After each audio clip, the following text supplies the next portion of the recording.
और यही वजह है अगर कोई मुसलमान क्रिसमस मनाता है तो वो शिर्क करता है। आदाब, अस्सलाम वालेकुम वरहमतुल्लाहि वबरकातुहू। पूरी दुनिया में क्रिसमस मनाया जाता है और बहुत धूमधाम से मनाया जाता है। क्रिसमस का मतलब क्या होता है? क्रिसमस मनाया क्यों जाता है? लेकिन क्रिसमस का मतलब होता है मास ऑफ क्राइस्ट, जिसका मतलब होता है ईसाई एक जगह पर इकट्ठा होकर जीसस क्राइस्ट का बर्थडे सेलिब्रेट करते हैं। ये जीसस क्राइस्ट है कौन? जीसस क्राइस्ट, जीसस का मतलब होता है ईसा और क्राइस्ट का मतलब होता है मसीह। ईसा अलैहिस्सलाम जो अल्लाह के पैगंबर हैं, ईसाई उनको जीसस क्राइस्ट के नाम से बोलते हैं और उनका ये अकीदा है नौजुबिल्लाह अल्लाह के बेटे यानी जीसस क्राइस्ट का जन्म का दिन है। जबकि 25 दिसंबर ही क्यों है? क्योंकि अल्लाह ताला ने मरियम अलैहिस्सलाम को यह बशारत दी कि उनको एक बेटा होगा और ईसाइयों के हिसाब से वो दिन 25 मार्च का दिन था। तो 9 महीने का अगर हिसाब लगाया जाए तो 25 दिसंबर 9 महीने बाद हो जाता है। इसलिए वो 25 दिसंबर को जीसस क्राइस्ट की पैदाइश का दिन मानते हैं। तो क्या ये कंफर्म हो गया कि हाँ 25 दिसंबर को ईसा मसीह का जन्म हुआ था? ऐसा जरूरी नहीं है, क्योंकि किसी भी औरत को अगर विलादत होगी तो वो एग्जैक्ट 9 महीने बाद नहीं होगी, थोड़ी बहुत पहले भी हो सकती है और थोड़ा बाद में भी हो सकती है। तो ये कंफर्म नहीं है कि 25 दिसंबर ही उनकी पैदाइश का दिन है। हाँ, और जूलियन कैलेंडर के हिसाब से तो 5 या 6 जनवरी भी उनकी पैदाइश का दिन यानी बर्थडे माना जाता है, लेकिन कहीं भी ये कंफर्म नहीं है कि 25 दिसंबर या 6 या 5 जनवरी को भी उनका बर्थडे है। दुनिया में क्रिसमस कब से मनाने का ये ट्रेंड शुरू हुआ?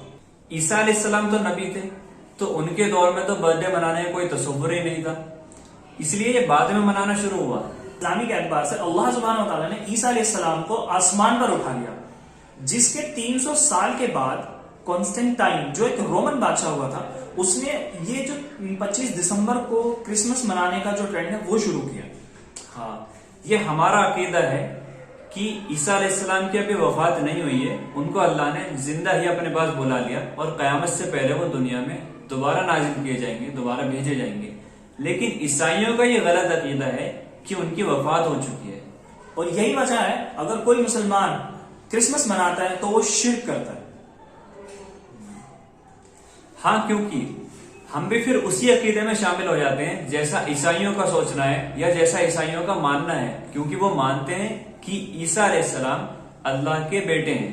क्योंकि मरियम अलैहिस्सलाम का कोई शौहर नहीं था और ईसा अलैहिस्सलाम के कोई वालिद नहीं है, तो इस वजह से उनका मानना यह है कि ईसा अलैहिस्सलाम के वालिद जो है वो अल्लाह है, नाउजुबिल्लाह। जबकि ऐसा नहीं है। अल्लाह ने कुरान में बताया है कि उसकी कोई औलाद नहीं है। हाँ, बिल्कुल सही। अगर इस अकीदे को हम मानेंगे तो ऐसे तो अल्लाह सुब्हानहू व तआला ने शैतान को भी आग से बनाया, उनके भी कोई बाप नहीं थे। इसी तरह आदम को भी अल्लाह सुब्हानहू व तआला ने मिट्टी से बनाया, लेकिन हम आदम को और शैतान को अल्लाह की मखलूक कहते हैं। इसी के एतबार से अगर हम ईसा अलैहिस्सलाम की बात करें तो वो भी अल्लाह के पैगंबर हुए हैं और अल्लाह की मखलूक में ही शामिल है।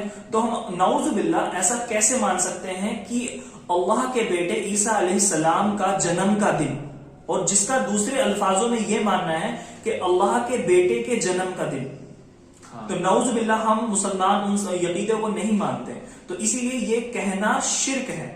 और अगर आपको कोई ये कहता है कि हैप्पी मैरी क्रिसमस, अगर आप उसका जवाब देते हैं मानो आपने भी उनके साथ शामिल होकर इस त्योहार को, इस फेस्टिवल को सेलिब्रेट किया है। उम्मीद करता हूं आपने इस वीडियो को देखने के बाद समझ लिया होगा कि मैरी क्रिसमस क्यों नहीं मनाना चाहिए। अगर आपको ये वीडियो अच्छा लगा हो तो प्लीज लाइक करें और कमेंट करें और शेयर करना ना भूलें।